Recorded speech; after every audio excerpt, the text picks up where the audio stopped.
Dans l'assemblée des saints, assoiffé je me tiens, que ton onction descende sur moi. Conscient que mon destin est dans le creux de ta main, que ton onction descende sur moi. Je suis disposé, assoiffé, que ton onction descende sur moi. Je suis disposé, assoiffé, que ton onction descende sur moi.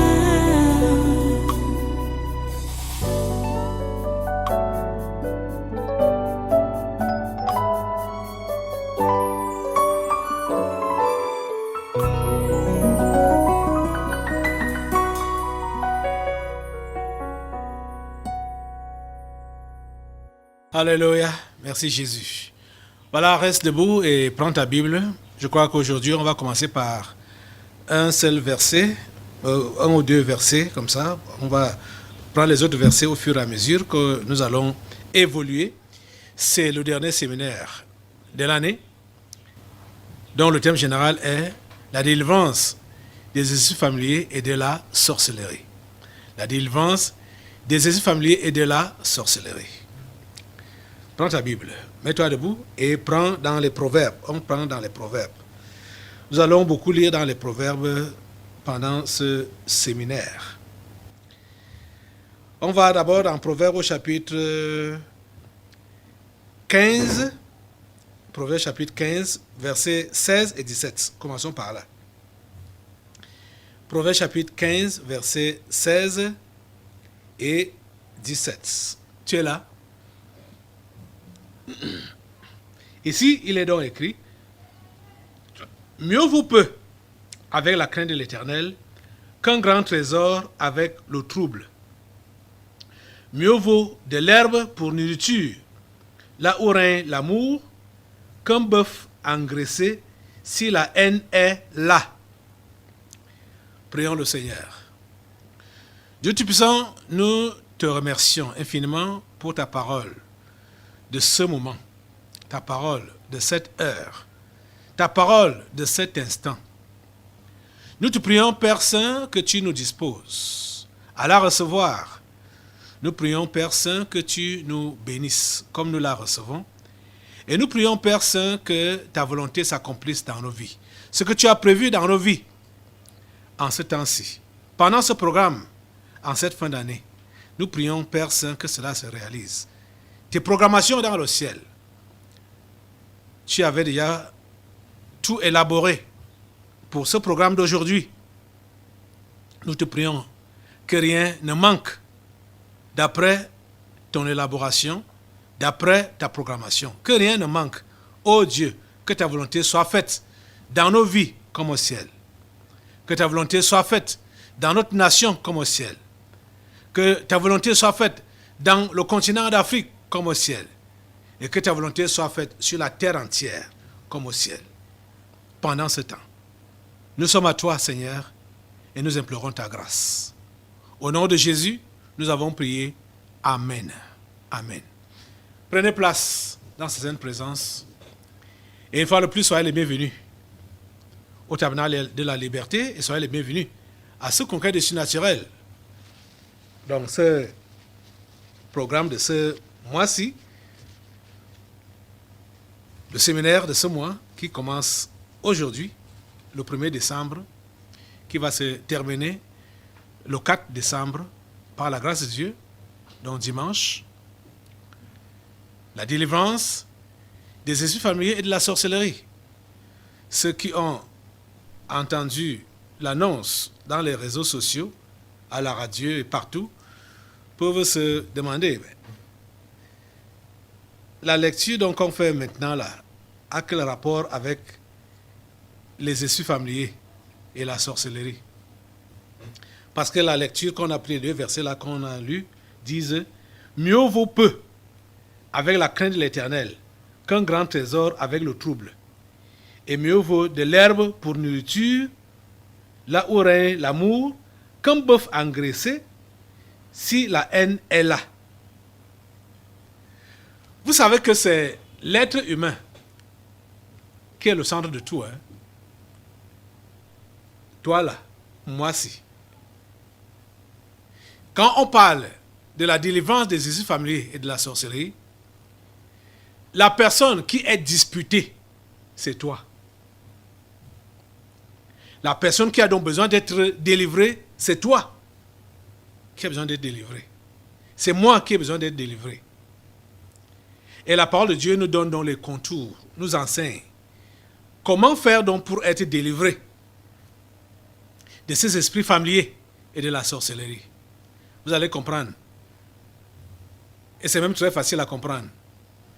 Puis c'est toi qui es au centre. C'est toi l'enjeu. Hein? C'est toi qui es disputé. J'ai essayé, comme j'ai pu, imager ce que je vais enseigner là, pour montrer comment l'homme est au centre d'une discussion, au centre de la dispute, je veux dire. L'homme est au centre de la dispute. Ouais. Et il est au milieu et tiraillé des deux côtés.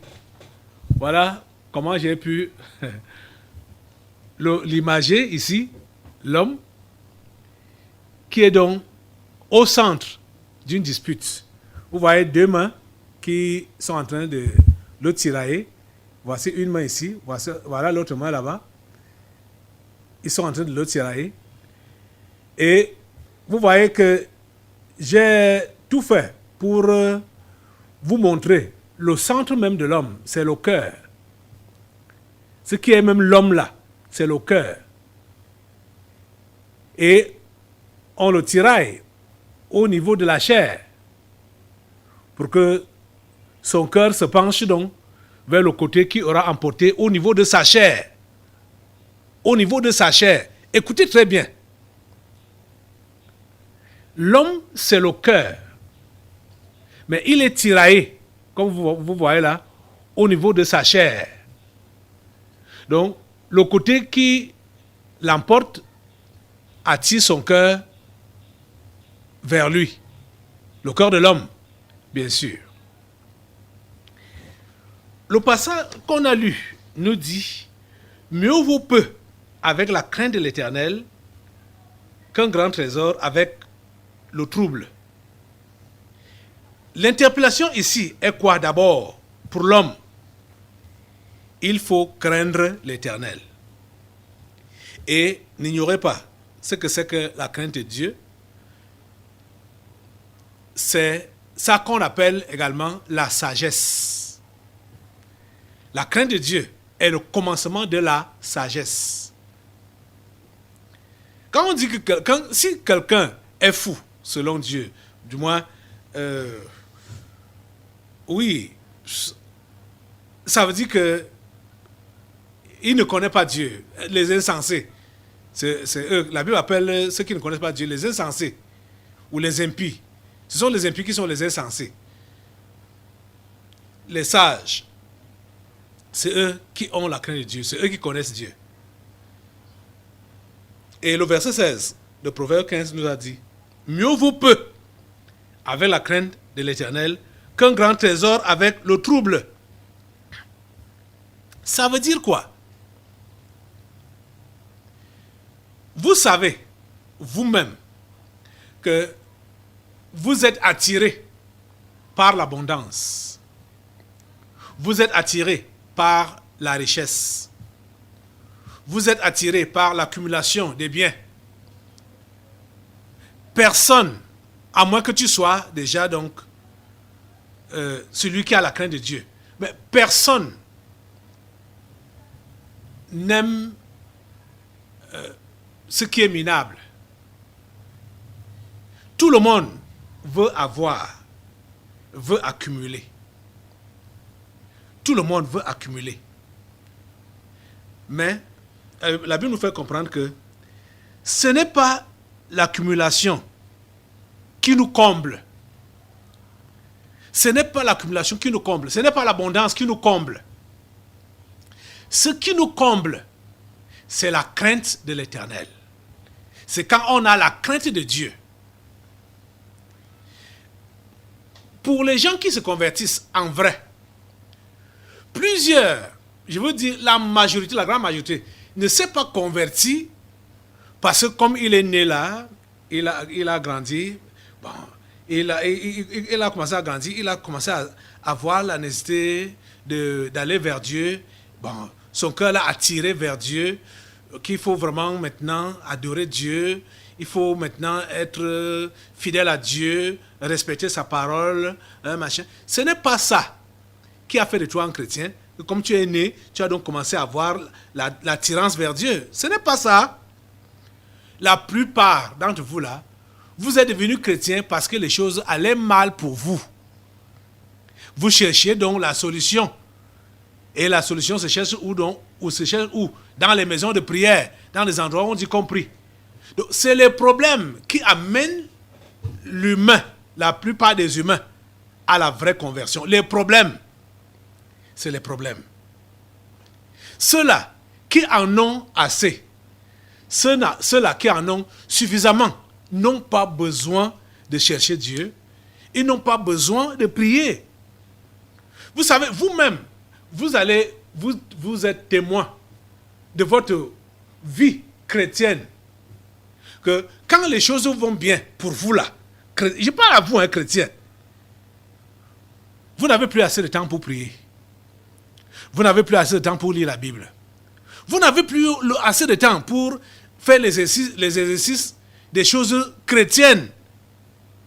Quand les choses vont bien pour vous. Pour la plupart, c'est comme ça. Il n'y a plus assez de temps. Il n'y a plus assez de temps pour se consacrer aux choses de Dieu. Parce que ceux-là qui... On estime que ceux-là qui sont seulement à l'église matin, midi, soir, c'est parce qu'ils n'ont rien à faire. Ils n'ont rien à foutre. C'est pourquoi ils passent donc leur temps à dire qu'ils prient. Vous voyez? C'est la conception que les gens ont là-bas dehors.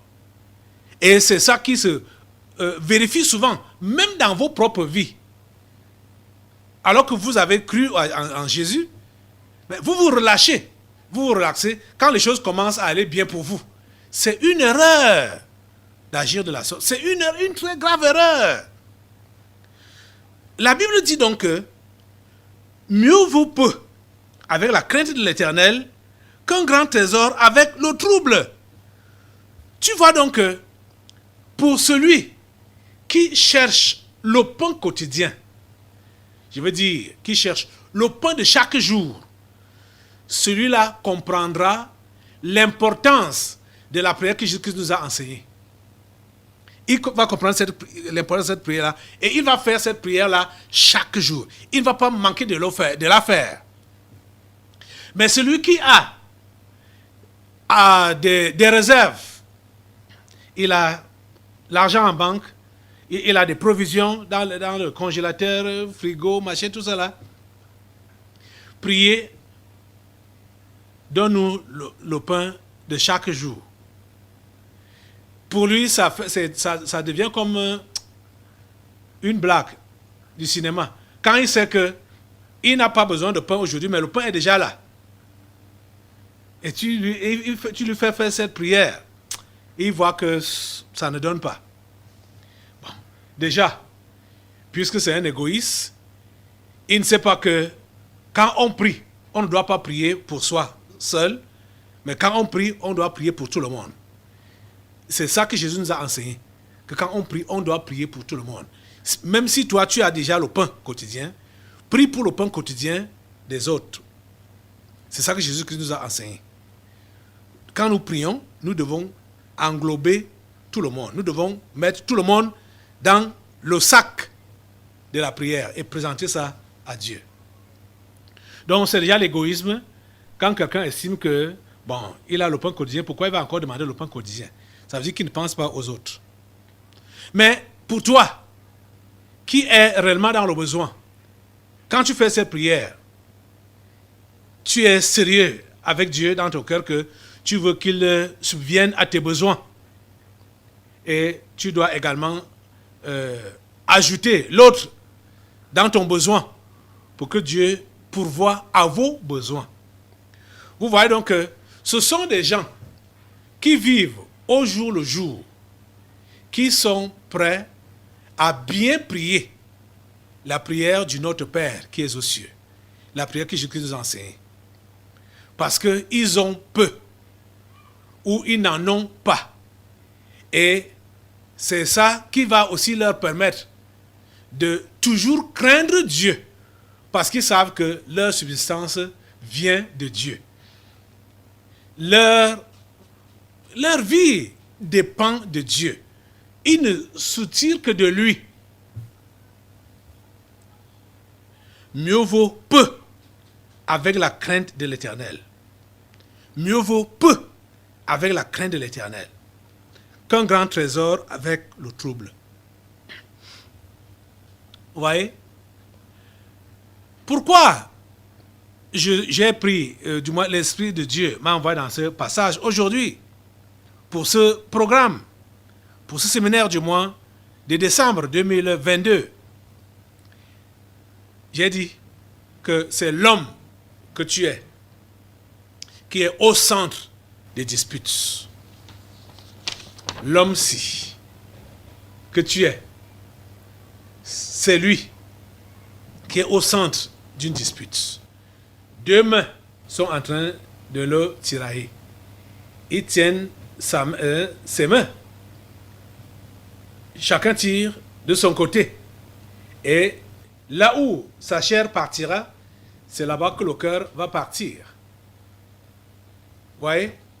Et il sera gagné, soit par Dieu, soit par le diable. Plusieurs parmi vous, vous avez déjà été attirés par la main de Dieu. Ça, on le sait. Mais plusieurs sont encore dans un statu quo. Ils ne savent pas où aller. Chez Dieu ou chez le diable, ils sont là, bousculés de tous les côtés. Ils sont bousculés de tous les côtés. Mais il faut que vous laissiez Dieu vous attirer. Et certains ont été attirés par Dieu, ça c'est vrai. Mais cela n'a pas empêché que le diable continue ses tentatives de les ramener vers lui. Et comment est-ce que le diable ramène? C'est quand il te montre les attraits du monde, il te montre les besoins du corps, il te montre l'aisance, il te montre les choses de cette vie. Rappelez-vous que c'est ça qui s'est passé avec Jésus quand il a eu 30 ans, après son baptême. C'est comme s'il n'avait jamais vécu auparavant. C'est là que le diable est venu lui montrer, réveiller tout ce qui était comme endormi en lui. Lui comme pour lui ouvrir les yeux. Mais regarde, jeune homme, 30 ans. Regarde, la vie est devant toi. Hey, la vie est devant toi. Tu fais quoi de cette vie? Là, voilà. Je te la donne. Allons un peu dans ce passage-là. Vous allez voir, c'est comme ça. Et plusieurs parmi vous là, vous avez été attirés par la main de Dieu, mais ça n'a pas empêché à Satan de vous montrer les choses de cette vie, pour vous dire, mon ami, mais tu fais quoi comme ça? Hein? La vie est devant toi. Tout est devant toi. Hein? Si tu en veux même davantage, je vais t'offrir. Allons, Matthieu chapitre 4. Matthieu chapitre 4. À partir du verset 1 même. Jésus fut amené par l'Esprit dans le désert pour être tenté par le diable. Après avoir jeûné 40 jours et 40 nuits, il eut faim. Le tentateur, s'étant approché, lui dit, « Si tu es fils de Dieu, ordonne que ces pierres deviennent des pains. » Voilà. La tentation donc de puissance. C'était après son baptême. Verset 4. Jésus répondit, « Il est écrit, l'homme ne vivra pas de pain seulement, mais de toute parole qui sort de la bouche de Dieu. » Jésus a remporté. Il n'a pas cédé à cette tentation-là. Verset 5. Le diable le transporta dans la ville sainte, le plaça sur le haut du temple et lui dit, si tu es fils de Dieu, jette-toi en bas, car il est écrit, il donnera des ordres à ses anges à ton sujet, et ils te porteront sur les mains, de peur que ton pied ne heurte contre une pierre. Ah. Comme il a vu la première fois que Jésus l'a vaincu par la parole, lui aussi il est rentré dans la parole de Dieu pour citer à Jésus un verset qui n'était pas dans son contexte. Vous comprenez ça? Fort heureusement que Jésus a compris que ce n'était pas dans son contexte. Verset 7, écoutez, Jésus lui dit, il est aussi écrit, tu ne tenteras point le Seigneur ton Dieu. Vous voyez? Ce que le diable avait cité comme verset biblique, c'était dans la Bible. C'était correct, mais ce n'était pas dans le contexte là. Dieu n'a pas demandé qu'il faut le tenter. Tu te places donc sur le haut du temple et tu sautes comme un Superman pour tomber à terre, pour qu'il te protège. Jésus lui a dit que il est aussi écrit, tu ne tenteras point le Seigneur ton Dieu. Le diable n'a pas cédé. Hein? Verset 8, le diable le transporta encore sur une montagne très élevée, lui montra tous les royaumes du monde et leur gloire. Ah. Vous voyez? Il lui a montré tous les royaumes du monde et leur gloire. Et lui dit, je te donnerai toutes ces choses si tu te prosternes et m'adores. Vous comprenez? Mais au verset 10, Jésus lui dit, retire-toi Satan, car il est écrit, tu adoreras le Seigneur ton Dieu et tu le serviras lui seul. Alors le diable le laissa, et voici des anges vinrent auprès de Jésus et le servaient. Vous voyez, cette dernière tentation, c'est ça que nous voyons ici, puisque dans Proverbe chapitre 15 là, qui nous dit, mieux vaut peu avec la crainte de l'Éternel qu'un grand trésor avec le trouble. Mieux vaut de l'herbe pour nourriture, là où règne l'amour, qu'un bœuf engraissé si la haine est là. Vous voyez que la dernière tentation de Satan à Jésus était quoi? La gloire, la possession du monde entier. La possession du monde entier. La possession du monde entier. Mais pour faire quoi avec? Aïe, le diable aussi. Et il propose le monde entier à la personne à qui appartient le monde entier. Mais la façon de lui proposer ça, c'est à sa façon. Donc, que tu vis la vie, puisque Jésus avait pris la chair humaine. Donc, de vivre la vie humaine. Quand Jésus, le diable propose à Jésus la terre entière, c'est pour lui demander de vivre en mondain total. Donc, la vanité, l'argent, les richesses, la gloire, les femmes, les voyages, tout ce que les gens désirent là-bas dans le monde. C'est ça que les gens appellent vivre. Quand ils ont donc tout à leur disposition. Le diable a proposé ça à Jésus. Le diable a proposé ça à Jésus. Mais Jésus a dit que non. Ce n'est pas ça que je dois faire. Je dois adorer Dieu. Puisqu'il lui disait que quand je te donne toutes ces choses, c'est moi que tu vas adorer. Parce que c'est moi qui t'ai mis en haut. Donc c'est moi que tu dois adorer. Jésus lui a dit, il n'en est pas question. Il est écrit que c'est Dieu seul qui doit être adoré. Tu es au centre d'une dispute. Nous sommes au centre d'une dispute. Tiraillés des deux côtés.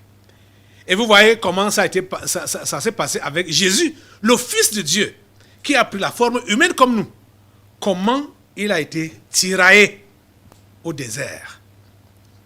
Ce que vous voyez là, ce que nous avons lu là, j'ai déjà enseigné même ça ici, ce n'est pas un serpent qui vient là avec la langue comme ça, pour essayer et parle avec Jésus, ou ce n'est pas un être bizarre, velu comme un homme, comme un animal avec beaucoup de plumes, beaucoup de poils, ou des cornes, avec une longue queue aux fesses. Ce n'est pas ça qui vient par là, Jésus. Ce n'est pas ça. Ce qui s'est passé dans ce que nous venons de lire là, c'est que Jésus, après son baptême, il s'est dirigé au désert pour prier, pour jeûner et prier. Pendant qu'il était dans la prière, les pensées ont commencé à circuler dans sa tête. Le salon avec le diable, c'est ici, ici. C'est dans la tête là, dans le cerveau là. C'est là que ça se passait. Puisque vous allez voir des saints qu'ils le transportaient à tel endroit, comment? Ils sont partis du désert pour aller en ville, du désert pour aller à tel endroit. Non, c'était dans la tête. C'était dans la tête que ça se passait. Dans la tête de Jésus que ça se passait. Vous comprenez? Et tout le monde a souvent eu ces visites-là du diable dans sa tête.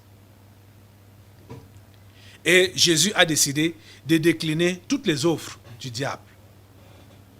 Vous comprenez? Cher ami, si tu ne comprends pas que tu es la propriété de Dieu, tu vas céder aux propositions que Satan va mettre dans ta tête.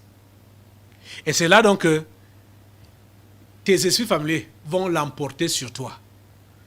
Tu comprends donc la raison pour laquelle on a lu ce passage-là. Puisque notre passage ici sur la terre semble souvent être un combat. Pas même semble, c'est un combat, c'est une bataille. Et surtout pour ceux-là qui ne connaissent pas le plan de Dieu, ils se retrouvent dans cette bataille, dans ce combat, et ne savent pas quelle direction prendre. Et parfois certains, ils ont même déjà découvert le plan de Dieu pour leur vie, mais ils continuent à céder la place à l'ennemi, à céder la place au diable, ne voulant pas réaliser le plan de Dieu pour leur vie. Cher ami, laisse-moi te dire que tu as été créé pour un but. Dieu t'a créé pour un but.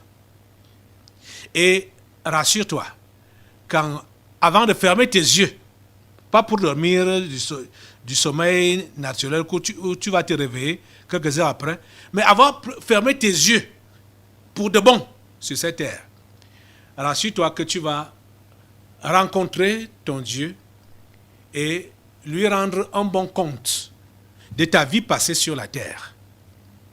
Parce que à nous tous, les vrais humains, je ne parle pas des anges déchus, à nous tous les vrais humains, Dieu a confié une mission que nous sommes appelés à accomplir avant de quitter cette terre. Nous devons nous rassurer que nous l'avons accompli, notre mission, avant de quitter cette terre. Et pendant donc que nous sommes sur cette terre, beaucoup de choses vont intervenir dans notre vie pour nous distraire et nous empêcher d'accomplir notre mission. Déjà même, pendant que nous sommes sur cette terre, il faut que nous ayons l'occasion de nous retourner vers notre Créateur, le vrai Dieu. Puisque, même comme vous entendez les gens dire Dieu, Dieu, Dieu, Dieu, tout le monde ne connaît pas le vrai Dieu qui les a créés. Il faut d'abord arriver à le connaître. Le vrai Dieu qui t'a créé. Quand tu l'auras connu, il faudrait maintenant que tu t'attelles à accomplir le but pour lequel il t'a créé. Nous avons résumé, il y a des années de cela, quand je vous ai enseigné que le but de la vie, c'est adorer Dieu et le servir. Adorer Dieu et le servir, c'est le but de la vie. Si tu n'adores pas Dieu et tu ne sers pas Dieu, quelles que soient les réalisations que tu as eu à faire sur cette terre, tu n'as pas atteint le but de ta vie sur terre. Tu n'as pas atteint le but de ta vie sur terre, je t'assure. Quelles que soient tes réalisations, quels que soient tes accomplissements que le monde entier peut prendre comme référence, que le monde entier peut acclamer tes réalisations. Mais je te dis que si tu n'as pas fait ce que Dieu a prévu que tu dois faire, tu as échoué ton passage sur la terre. Tu as échoué ton passage sur la terre. Si tu arrives à te reconnecter à ton Dieu ou à te connecter à ton Dieu, attelle-toi à accomplir le but de ta vie. Rien ne doit te distraire. Et je vais vous dire une chose aujourd'hui, pour toi qui es là. Ce combat est réel, le combat d'être tiraillé, comme j'ai essayé de dire. Ce combat est réel. Tiraillé des deux côtés. Le monde des ténèbres te tire, Dieu t'attire, le monde des ténèbres te tire, Dieu t'attire. C'est toi qui dois décider au niveau de ton cœur. Quel côté tu vas prendre? C'est toi qui dois décider. Quel côté tu vas prendre?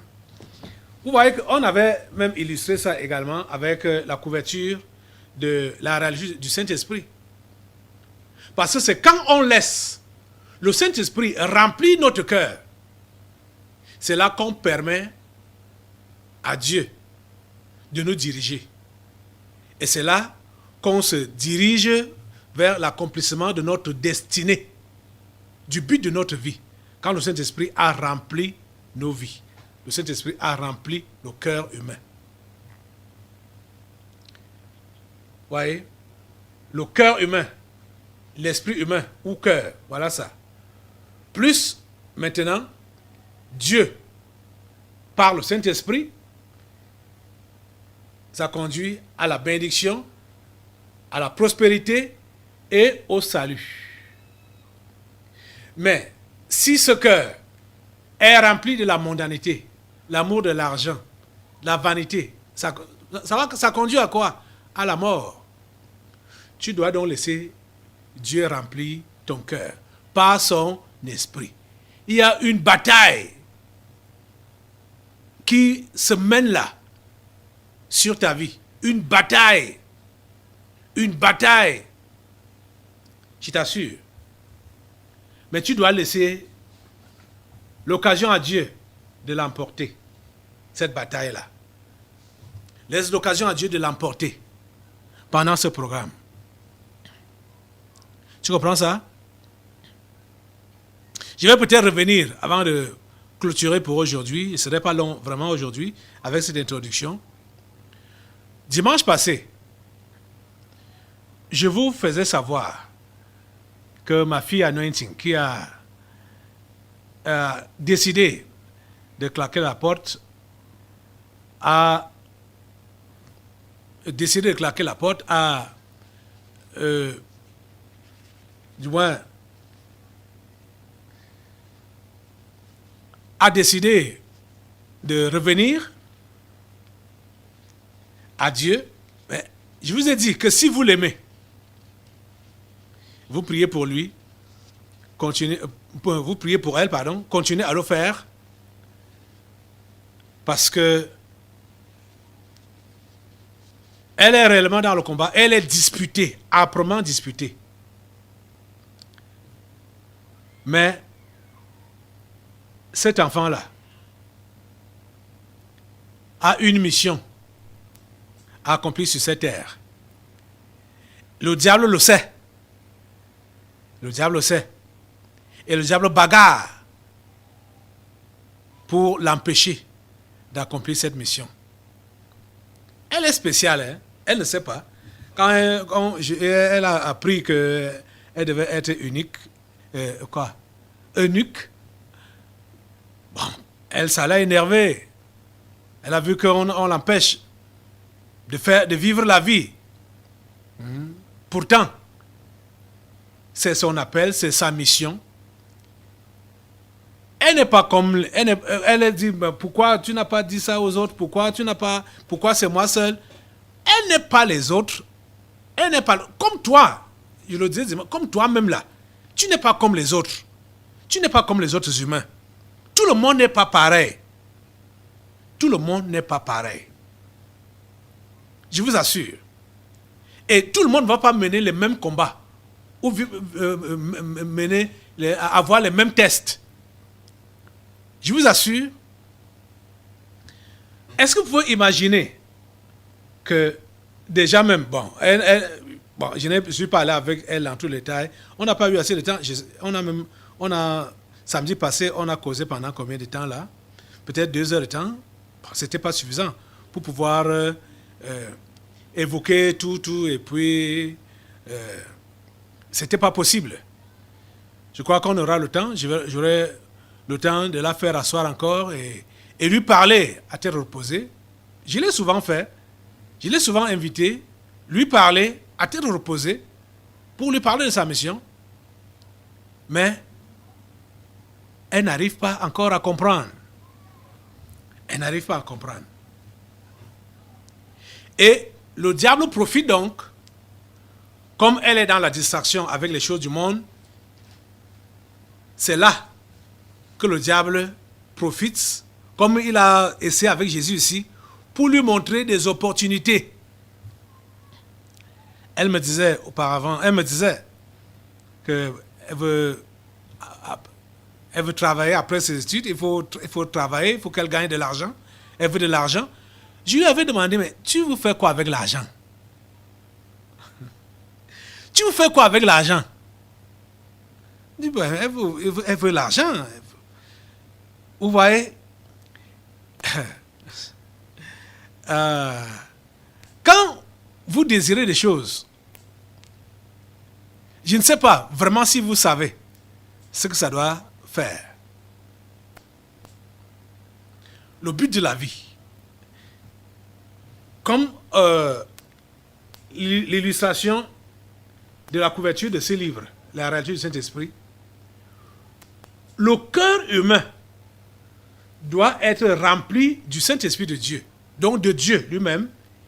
C'est ça qui permettra que la bénédiction te suive, la vraie bénédiction te suive. Donc la prospérité.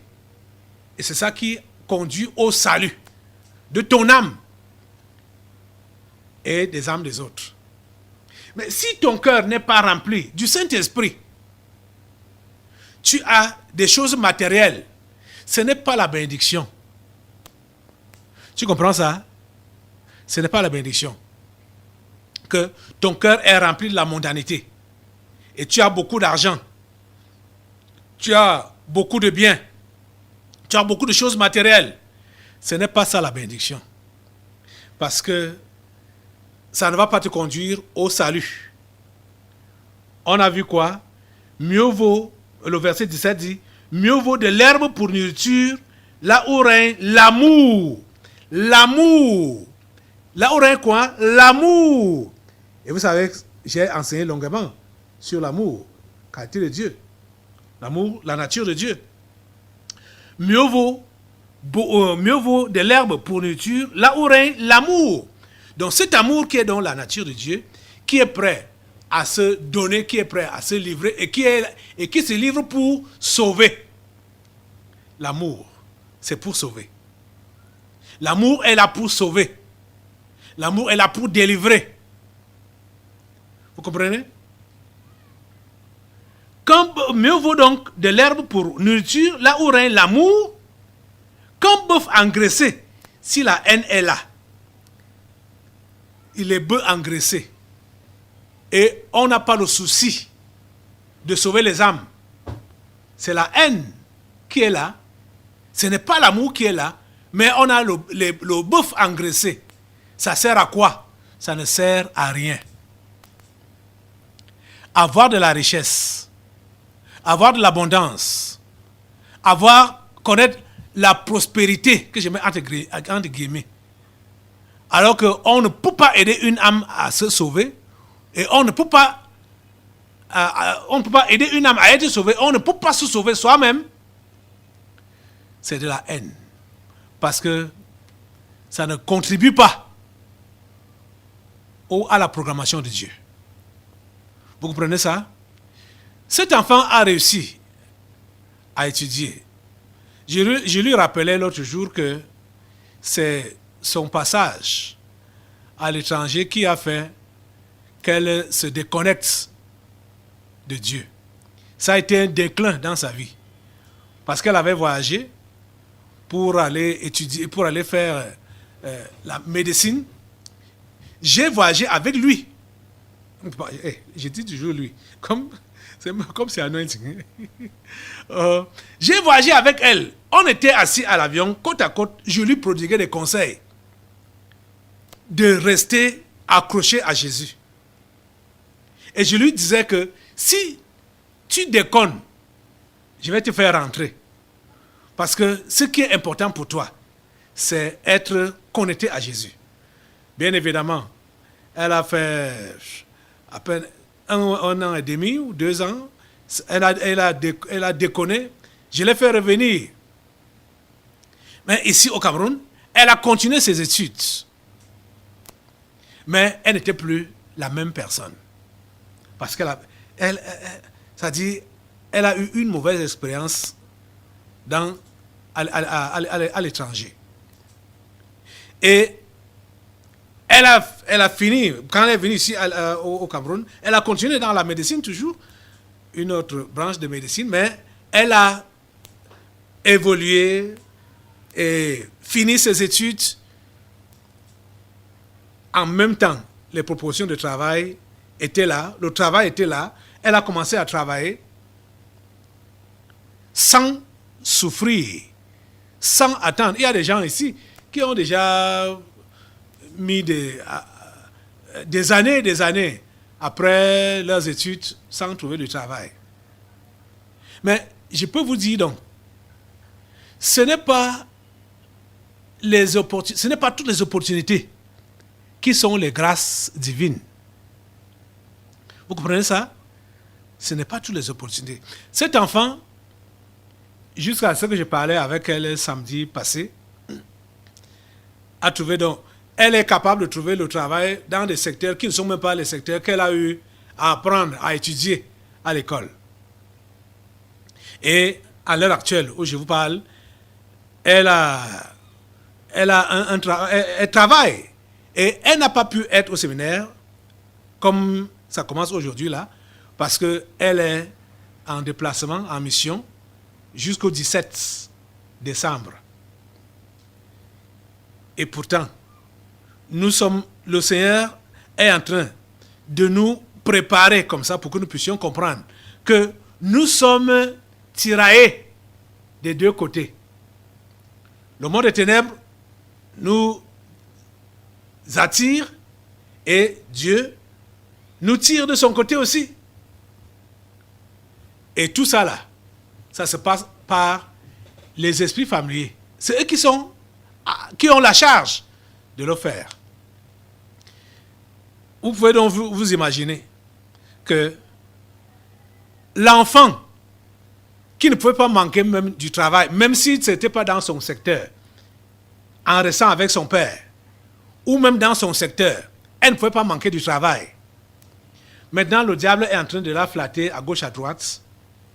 Et elle croit que c'est ça, hein? C'est ça la vie, c'est ça qu'il faut pour elle. Puisque à l'heure actuelle, elle a un salaire de près d'un demi-million par mois. Donc elle voit que, bon, c'est de l'argent.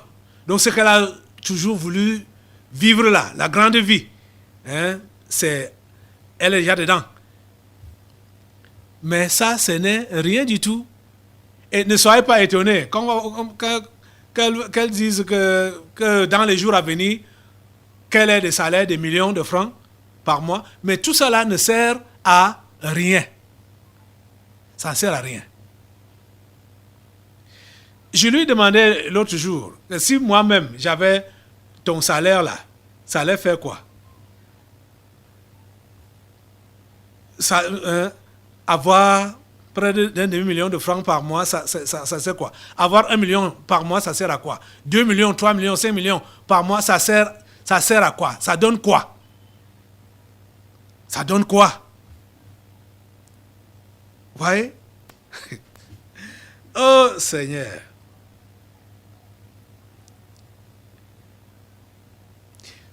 Ça, c'est le travail du diable. Parce que, avec celle-là, mais je sais que le Seigneur va intervenir très vite, le diable est prêt à lui proposer tout, à lui donner autant d'argent que possible, pourvu qu'elle n'accomplisse pas la mission que Dieu a destinée pour elle. Comme on a vu avec Jésus ici.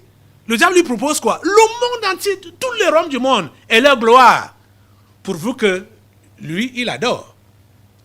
Donc le diable est prêt à tout donner à Anointing pour qu'elle n'accomplisse pas le but pour lequel Dieu l'a sauvé, Dieu l'a créé. Il est prêt à le faire. Donc vous autres qui courez après les bénédictions, vous autres qui courez après les grâces, vous autres qui courez après la prospérité et tout ça là, les choses de cette vie, vous ne savez pas ce que vous faites. Vous ne savez pas ce que vous faites. Vous ne savez pas ce que vous faites. Parce que vous pensez que ce sont ces choses-là qui vont vous combler et qui vont vous rassurer que vous êtes arrivé. Ce ne sont pas ces choses-là. Ce ne sont pas ces choses-là. Comprenez? Ces sœurs, on parle des sœurs d'Anointing.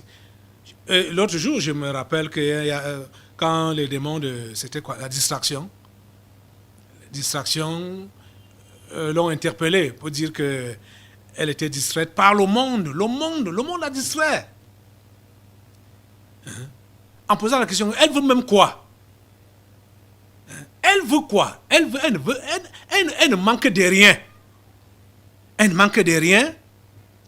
Mais le diable la trompe avec des...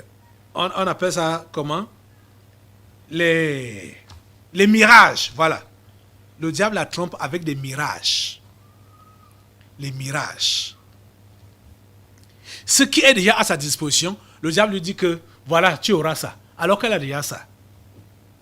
Tu seras ceci. Alors qu'elle a déjà ça. Vous voyez? Parce que c'est par là que le diable va commencer. Si tu es réellement fils de Dieu, pour montrer réellement que Dieu est avec toi, que Dieu t'a béni. Fais ceci, fais cela. On n'est pas obligé de faire l'aventure du diable pour devenir quelqu'un ou quelque chose. Vous êtes en train de comprendre? Nous sommes tiraillés à gauche et à droite. C'est-à-dire, une main tient le côté gauche, l'autre tient le côté droit. Et nous sommes là, balancés au milieu. Tu vas céder à qui? Tu cèdes ton cœur à qui aujourd'hui? Tu cèdes ton cœur à qui? Les exercices, vous ne donnez pas raison aux exercices familiers pour rien. C'est votre cœur qui doit être dégagé de la mondanité pour que l'emprise des exercices familiers qui vous attirent soit brisée et que Dieu gagne. C'est votre cœur qui doit aller vers Dieu. Votre cœur doit aller vers Dieu. Votre cœur doit aller vers Dieu. J'ai dit, votre cœur doit aller vers Dieu. C'est là que la bataille se passe. On va arrêter aujourd'hui comme ça. Demain, on va revenir. Mets-toi sur tes deux pieds pour prier Dieu, lui demandant d'attirer ton cœur à lui. Ce combat qui se déroule là, dans ton cœur, laisse Dieu l'emporter. Laisse Dieu l'emporter. Ça a déjà été mené à l'avance pour toi. Jésus-Christ l'a mené à l'avance pour toi, en livrant sa vie. Laisse Dieu emporter ce combat dans ton cœur. Donne ton cœur à Dieu. Donne ton cœur à Dieu. De peur d'oublier encore, je vais interpeller directement comme ça Papa Olivier. C'est depuis jeudi passé qu'il devait être interpellé. Papa Olivier, c'est toi que j'interpelle ou que le Saint-Esprit interpelle pour que tu ne cèdes pas à la compromission. C'est depuis jeudi passé. Quand j'ai oublié jeudi passé, je me suis dit, dimanche, je vais le faire. Mais dimanche, j'ai encore oublié. C'est pourquoi, pour ne pas oublier encore cette fois-ci, je t'interpelle pour que tu ne puisses pas te compromettre. Parce que j'ai vu une scène te concernant. Je vais peut-être décrire comment j'ai vu la scène là. La scène était que c'est toi qui devais être le porte-parole du tabernacle de la liberté ou le représentant du tabernacle de la liberté pour un prix qu'il aurait reçu, qu'il devait recevoir avec d'autres... en présent d'autres, avec d'autres structures. Et c'était toi donc le représentant. Et tout ce qui devait aller recevoir ce prix devait arborer le masque. Et bizarrement, en allant prendre le prix, tu as arboré le masque. Donc ça s'interprète, c'est un signe de compromission. Je ne sais pas dans quel domaine ça va venir, mais la tentation est devant toi pour la compromission. Et fais attention. Prions pour lui, priez pour lui, pour le pasteur, pour Papa Olivier. Donc voilà. Seigneur, s'il te plaît, attire ses cœurs à toi. Attire ses cœurs à toi. Attire ses cœurs à toi. Attire tes enfants à toi, Seigneur. S'il te plaît. Et permets que chacun puisse accomplir le but pour lequel tu l'as sauvé. Merci, Père Saint, de le faire. Au nom de Jésus, nous avons prié. Amen. Prenons place. Nous allons maintenant passer aux délivrances prophétiques. Dans l'assemblée des saints, assoiffé je me tiens, que ton onction descende sur moi. Conscient que mon destin est dans le creux de ta main, que ton onction descende sur moi. Je suis